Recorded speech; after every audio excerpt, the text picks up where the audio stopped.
ഒരേ ഒരു പ്രതിഫലം കൂടെ പറയട്ടെ. നരകത്തിന്റെ മുകളിലൂടെ പടച്ച റബ്ബ് വലിച്ചു കെട്ടിയിരിക്കുന്ന സിറാത്ത് എന്ന് പറയുന്ന പാലമുണ്ടല്ലോ, സ്വർഗത്തിലേക്ക് പോകാനുള്ള വഴിയാ, സ്വർഗത്തിലേക്ക് പോകാനുള്ള വഴിയാ. അതിലൂടെ പോകണോ, അതിലൂടെ പോകണോ.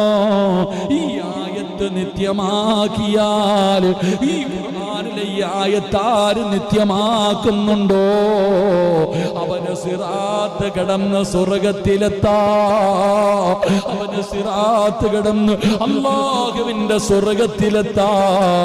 അല്ലാഹുവേ, ഞങ്ങളെ സ്വർഗത്തിന്റെ അവകാശികളിൽ നീ പെടുത്തണേ അല്ലാ, നീ പെടുത്തണേ അല്ലാ. ഉസ്താദേ, ഒരു പുതിയ ജീവിതം തുടങ്ങുകയാണ്. ഇന്ന് വരെ ജീവിച്ചത്